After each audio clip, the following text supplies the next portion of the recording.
church. I'll be reading from Psalms 100. Shout with joy to the Lord, O earth.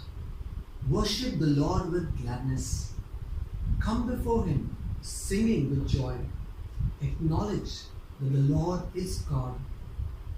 He made us, and we are His.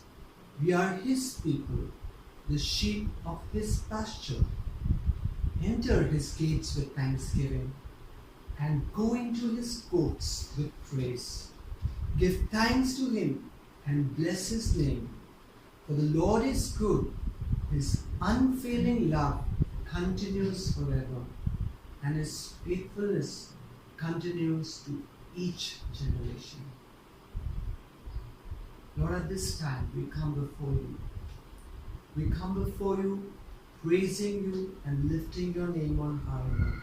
For You are an unfailing God, Lord. For You are a faithful God, Lord. And Lord, You continue to bless Your generation. Thank You, Jesus, Lord. Thank You, Jesus, Lord. We just want to give You this time of praise and worship, this entire service into Your hands. May You be glorified in all things. In Jesus' mighty and precious name, I ask and pray. Amen.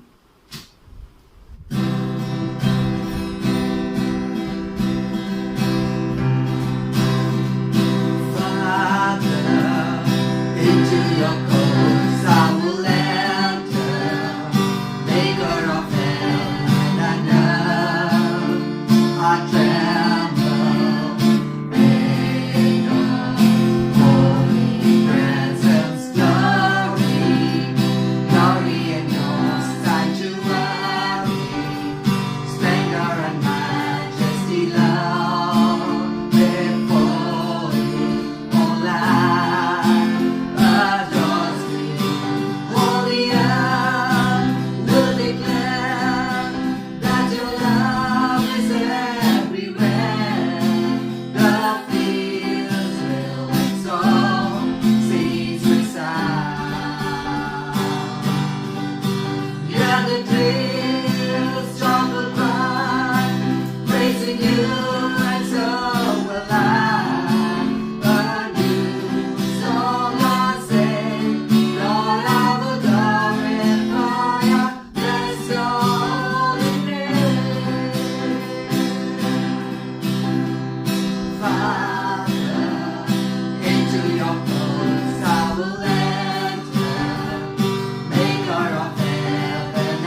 Lamb of God. You're the one who walked away from the empty tomb that day. And you set your people free with love and liberty. And I walk with you every night and every day. You're my Father of creation, the risen Lamb of God.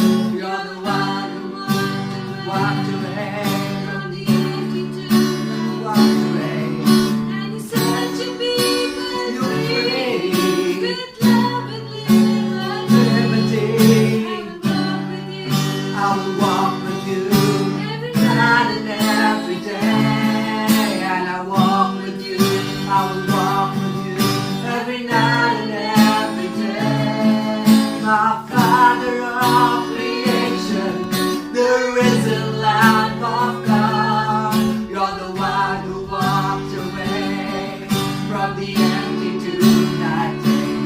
And you set your people free with love and liberty. And I walk with you every night and every day. And I walk with you every night and every day. And I walk with you, I will walk with you every night and every day.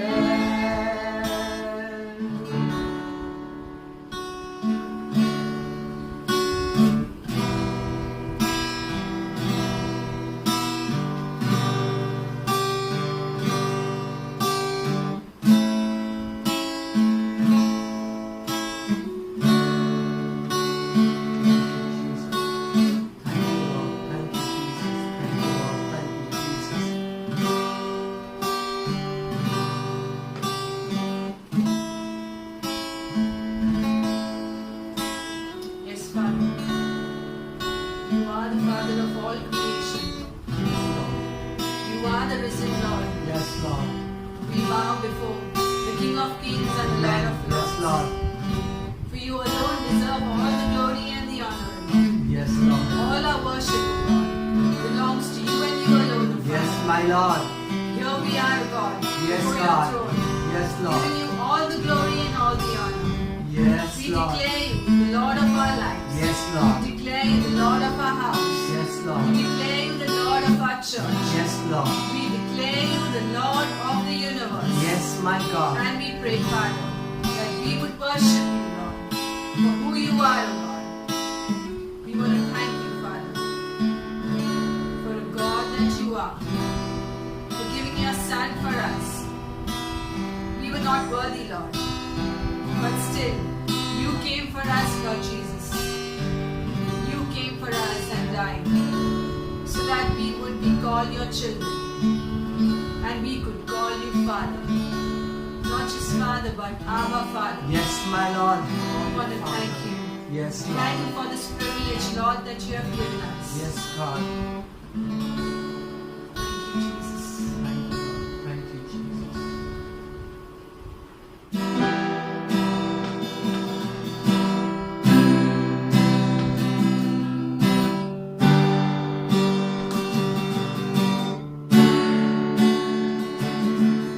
My Father, I adore you more than anything my heart could wish for. I just want you.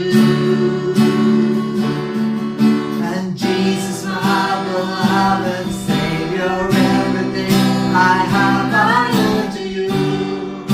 I owe it all to you. An angel sound and adore you, and we, your children, worship you. You are my world, and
And I lay down my life for you, and you are my Lord, the one I love, and no one could ever take your place. You are my world, you are my God, and I lay down my life for you. You are my Lord, the one I love.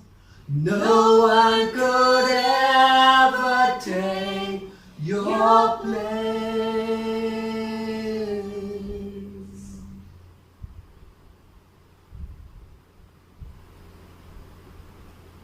Yes, Lord. In this world, Lord, that's happening, Lord. Today that we see, Lord, we can only call out your name, Lord, and say, Lord, that you are our Lord, that you are our God that we can trust. Lord, we want to thank you, Lord, that you have called us from the millions of these people, Lord. A million of people around us, Lord, you have called us by name, Lord. Thank you, Jesus, O Lord. Thank you, Lord, that you have always protected us, O Lord. Thank you, Lord, that in all things we can trust you, Lord. We can depend, Lord. In our situations, in our circumstances, in our troubles and pains that we are going through, Lord, we can only call out your name, Lord. And Lord, we know, Lord, that we can grow in that faith, Lord. Every time, Lord, that we trust you, and every time that you have taken us out of those situations and difficult times, Lord, Lord, all we have done is we have increased our faith, Lord. Help us to know you more, O Lord. Help us to read your word, Lord, and nurture on the word that is your word that you have given us, O Lord. To feed ourselves with this spiritual manna, O Lord. Thank you, Jesus, O Lord. Thank you, Lord. Lord, that we can say that you are my world and you are my Lord. The rest of this service, Lord, we give it into your hands. You speak to us through your word, O Lord. Nothing is impossible in your sight, O Lord. Nothing, Lord. For you make all things possible. And you are our God, Lord. You are our Lord. In Jesus' name, we ask and pray. Amen.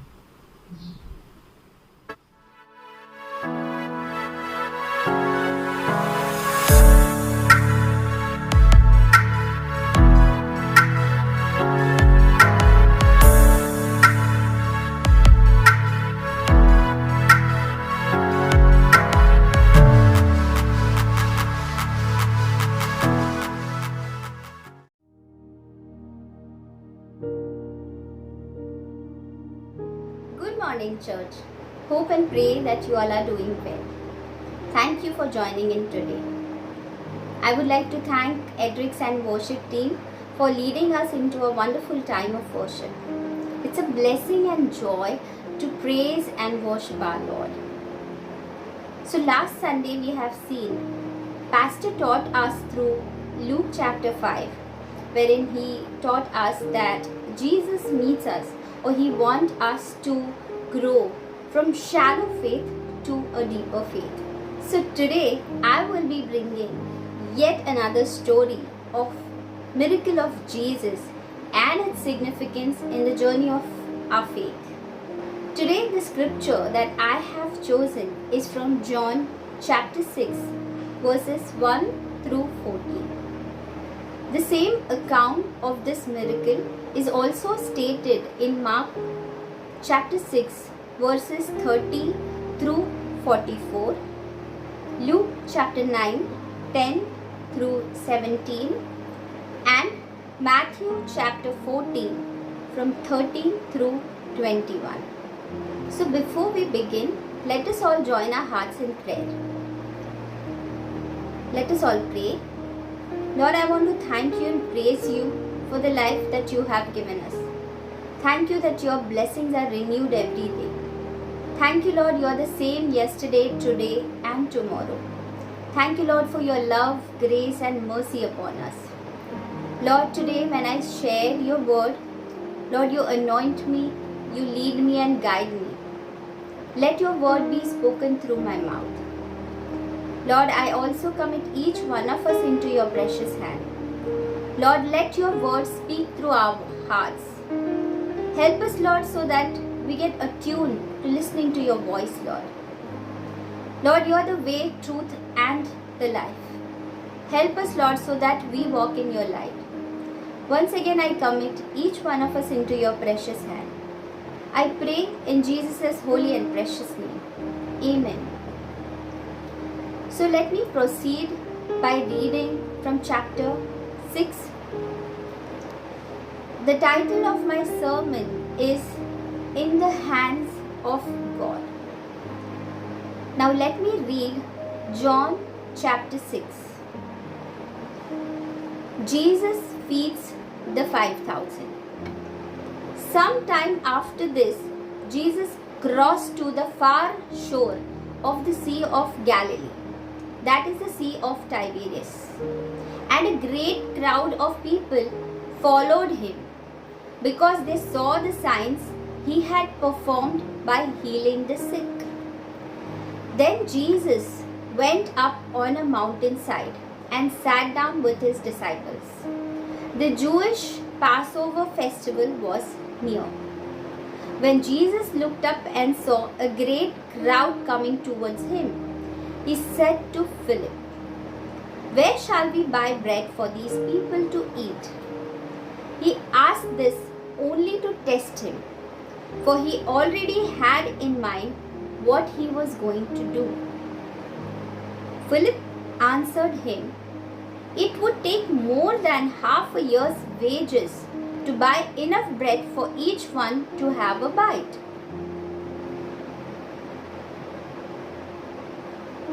Another of his disciples, Andrew, Simon Peter's brother, spoke up. "Here is a boy with 5 small barley loaves and 2 small fish. But how far will they go among so many?" Jesus said, "Have the people sit down." There was plenty of grass in that place, and they sat down. About 5,000 men were there. Jesus then took the loaves, gave thanks, and distributed to those who were seated as much as they wanted. He did the same with the fish. When they had all had enough to eat, he said to his disciples, "Gather the pieces that are left over. Let nothing be wasted." So they gathered them and filled 12 baskets with the pieces of the 5 barley loaves left over by those who had eaten. After the people saw the sign Jesus performed, they began to say, "Surely this is the prophet who is to come into the world." So let us see something about the background. We know that Jesus has performed many miracles. He has turned water into wine. He calmed the storm. He healed the lepers. He opened the eyes of the blind and brought the dead back to life. Now, what is a miracle? Miracle is any event when, as a result of unexpected and surprising event, one becomes aware of the presence and power of God at work. More simply, a miracle is a wonderful event that teaches us something about God. Jesus did not want his miracles to be seen as some sort of magic. He did not want people to follow him just to see him perform miracles. But he used his miracles to teach about God. That God was powerful, that God was caring, and that he has sent his only Son on earth for us all. Today I will be sharing about the most familiar stories in the Gospel. Jesus' miraculous feeding of 5,000 people. Why it's so familiar? It's because it is recounted in each one of the Gospels. The story of Jesus feeding 5,000 is one of the most inspiring stories in the Bible. And it is often used to encourage us all to believe in God's power and His mercy. Jesus was growing in popularity, and there were thousands of people were following Him as they saw Him doing miracles on the sick. So people were flocking to witness, to hear and see what He would do next. Now let us see the timings. It was a Passover time. Jews remember the time of Exodus, when God performing miracles, allowing the Israelites to pass through the Red Sea, and also providing the manna, heavenly food in the wilderness. Now next is, each story that we read from the Bible is a powerful metaphor and has deeper and hidden meanings. Each time when you read through this story at different junctures of your life, we get a new insight and also new learning. So 5 loaves and 2 fishes are not only physical provision of food, but much more than that. Jesus Himself is a bread of life. It is more about spiritual food. This story also symbolizes that His strength is perfect in all our weaknesses, all our limitations, and the situation that we feel are impossible. How do we respond to this situation, and also how God meets us halfway through all these impossible situations? Let's see how this story is relevant in today's time as we continue our journey of faith to learn and grow in our relationship with Jesus. So we just saw the background. It was a Passover time, and we also saw the parallel in the Old Testament, how God provided food to the Israelites. Now let us see the context of this entire story.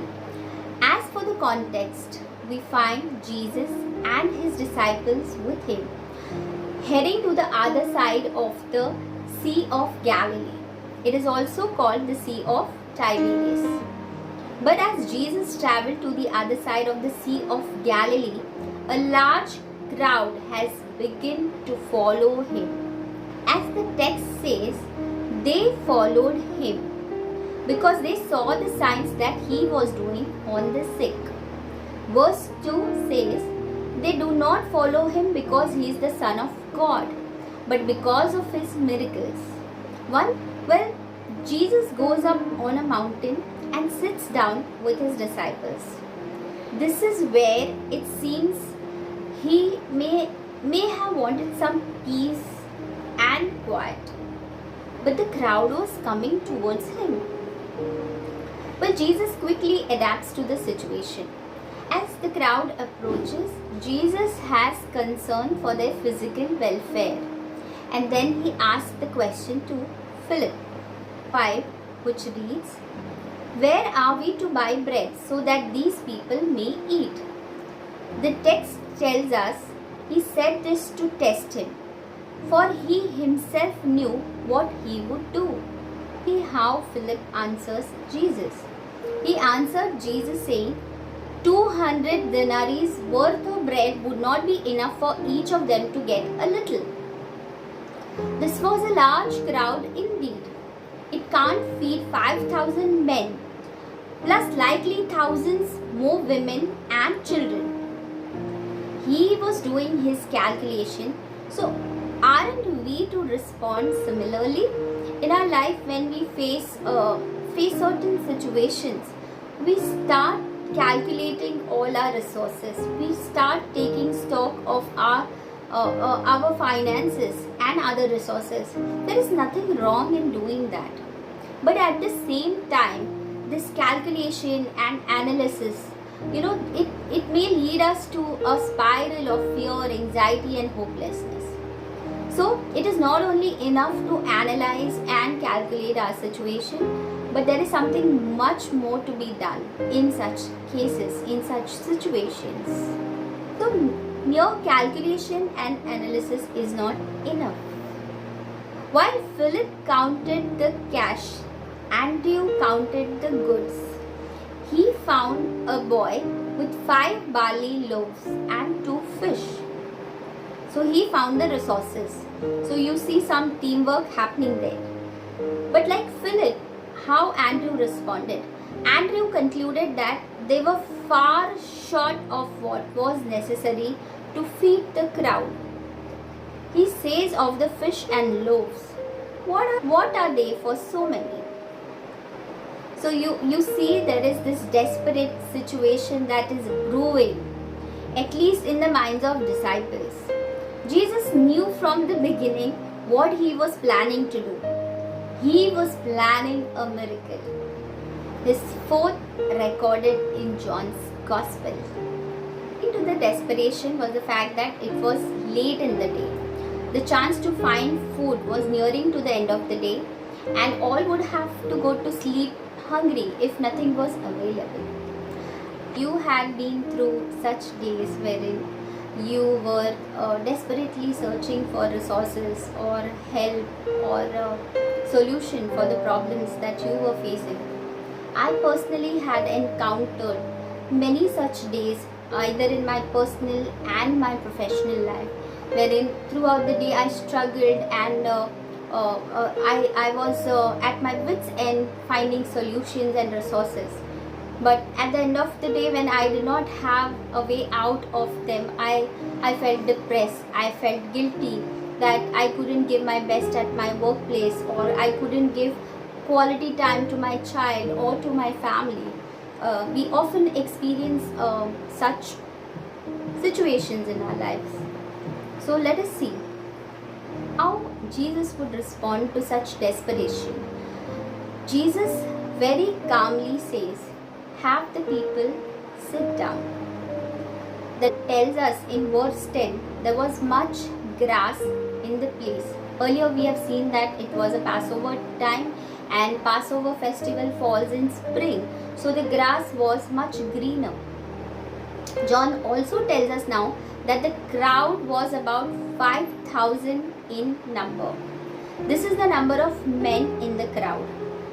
There are commentators suggest there could be as many as 15 to 20,000 people in the crowd, including women and children. As for the miracle, the text says, Jesus then took the loaves, and when he had given thanks, he distributed them to those who were seated. So also the fish, as much as they wanted. And when they had eaten their fill, he told his disciples, "Gather up the leftover fragments, that nothing may be lost." So they gathered them up and filled 12 baskets with fragments from the 5 barley loaves left by those who had eaten. So you see, there were only 5 bread of loaves and 2 fishes. And when we see that everyone had their fill, they had their meal, there were 12 basketful of leftover. Not only was there then sufficient food, but an abundance. So what happened? What happened? Jesus simply had performed a miracle. And that is what the text tells us. It calls it a sign. And this sign so impressed the people that they called Jesus the prophet and had their sights set on making him king. The miracle is also a sign pointing to a greater reality, that Christ can spiritually feed his people eternally. It is just like when Jesus said to the Samaritan women when Edrix preached a beautiful sermon about a woman at the well. It says, "Whoever drinks of the water that I will give him will never be thirsty again." We could make a parallel and say, whoever eats of the bread of life will never be hungry again. Or you must have read this story multiple times. You must have done it in your Sunday schools, or you must have heard other preachers preaching about this story. But for today, I would like you to bring your attention to the below applications. So, very first application is compassion of Jesus Christ. Jesus' feeding of 5,000 remind us of Jesus' compassion for his people. We see this in the first part of the passage when it is mentioned that Jesus was traveling and healing the sick at the same time. At the end of the day, the disciples wanted the crowd to go away because it was getting dark. But then Jesus said to them, "Let the people remain and instead give them some food." Now you can see the character of Jesus being exhibited in the part of this passage. His compassion is without bounds. That even if he had traveled far, healed the sick, and did so many things, his priority was still the crowd that followed him. The scenario of Jesus feeding 5,000 people support the fact that Jesus is the Lord that saves his church. His compassion is so boundless that he gave his life for his children. And we being the sinners, we were still sinners, yet Christ died for us. So now let us see what is the second application. Jesus uses other people to bless others. Another lesson that we can learn from Jesus' feeding of the 5,000 is that Jesus uses other people to bless other people. An example of this is when Jesus asked his disciples to find food, and Andrew found that small boy. He had 5 loaves and 2 fishes. In this very moment, Jesus decided to use the boy for his miracles and turn the 5 loaves of bread and 2 fishes into something the crowd would be enriched and fed. John 6:9 reads, "Here is a boy with 5 small barley loaves and 2 small fish. But how far will they go among so many?" This scenario teaches us 2 things about Jesus. First is that he uses others, his disciples, in this case to be his hands in providing blessings to others. He asked them to find food, which they did by finding the boy. The second one is that Jesus uses his children to help others. He encourages a simple boy to help a crowd of 5,000 people. And only through a meager resource of 5 barley loaves and 2 fishes. We can imagine what an amazement the boy had when his simple treasures become the reason for the crowd to be fed. Jesus using his disciples and the small boy to bless others, we are reminded that God uses us to bless others as well. There are many times when we are asked by God to help others in need, and in ask us to be a blessing to others. We must have faith, and to do even just a simple amount or act can have a long lasting impact or can have huge impact on so many lives. a simple phone call, maybe a message, maybe a prayer, maybe a contribution of your time, maybe contribution of your talent, maybe contribution of your money. Our project Ashish is an example of how we can be hands and feet of Jesus. We have seen pictures being posted last year. We have seen so many migrants workers being fed through project Ashish, and I'm such a blessing for us all and all our pastors and leaders to be a blessing in the lives of so many people around us.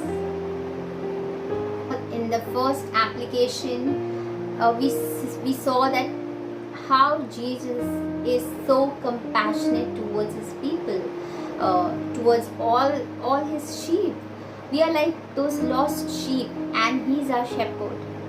Secondly, we also saw how Jesus uses other people to bless others. Now let us see the third application.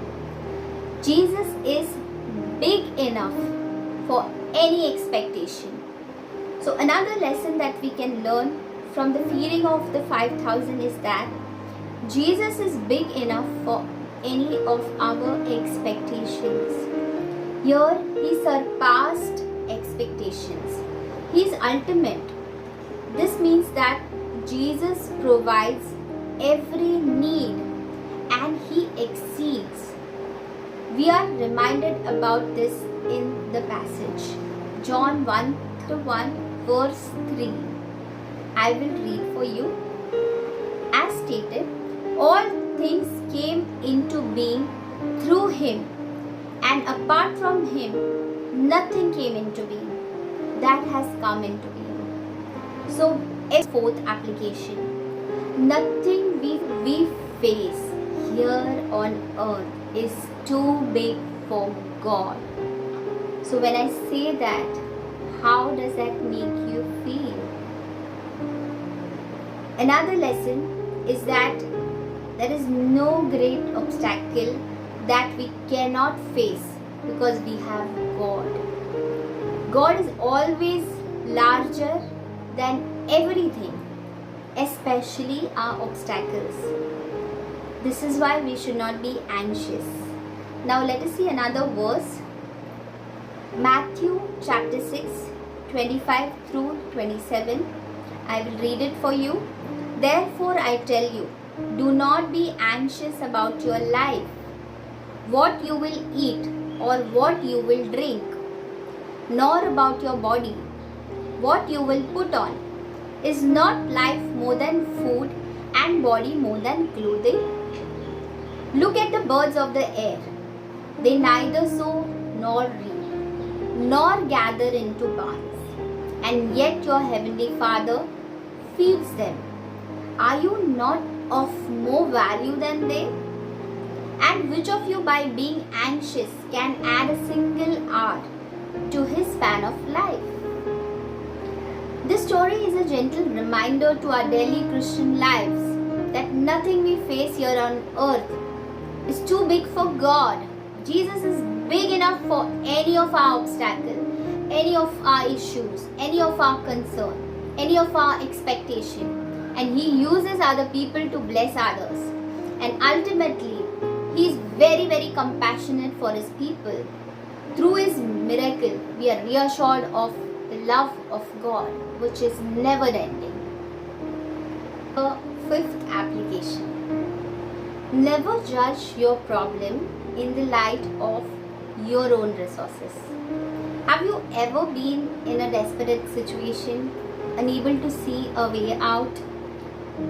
Have you seen Lord providing a way out of that situation which you thought was impossible for you to handle?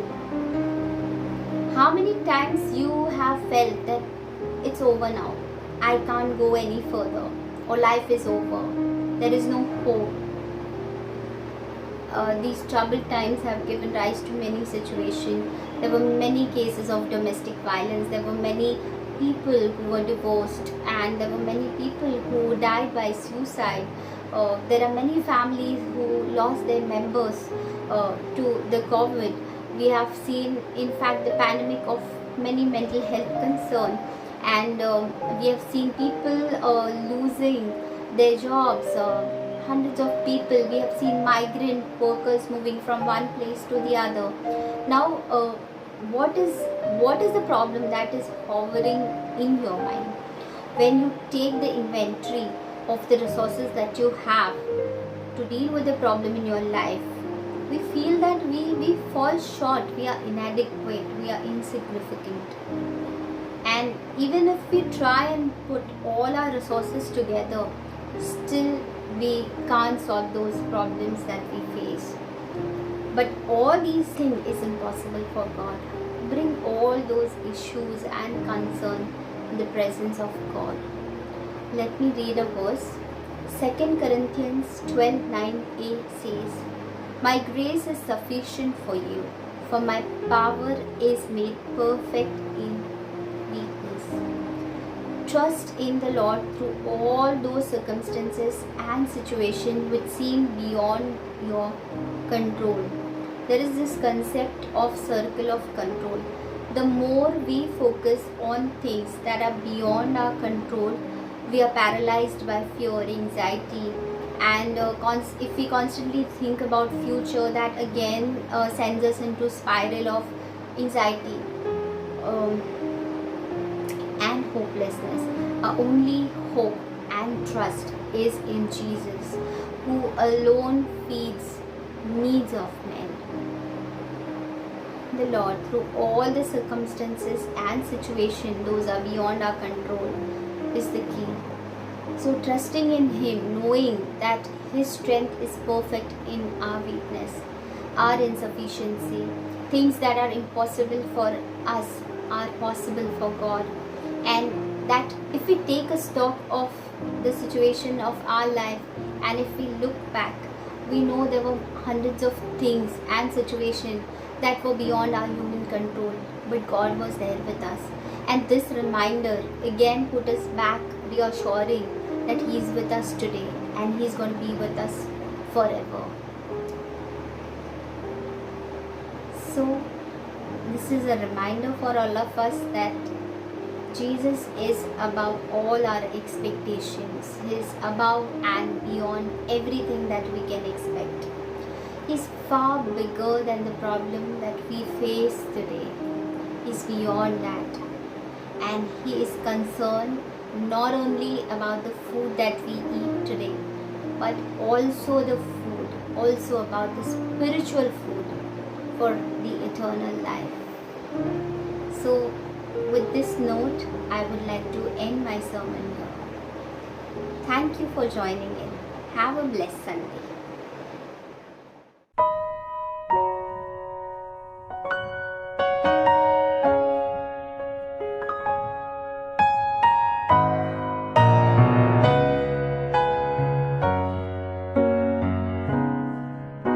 The Father has a plan, though it's hard to see it now.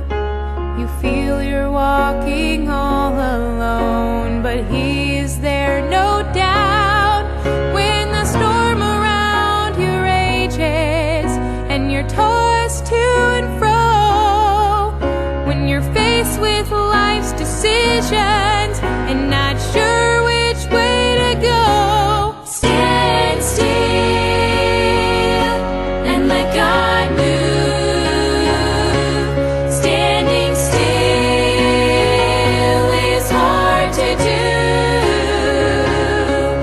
When you feel you have reached the end, He'll make a way for you. Stand still and let God move.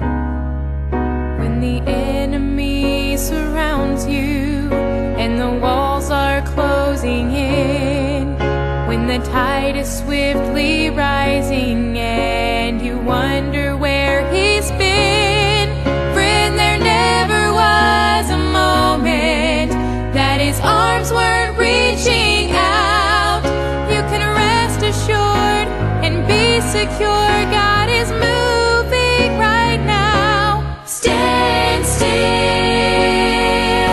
and let God move.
Lord Jesus Christ, and the fellowship and communion of the Holy Spirit be with each and every one of you.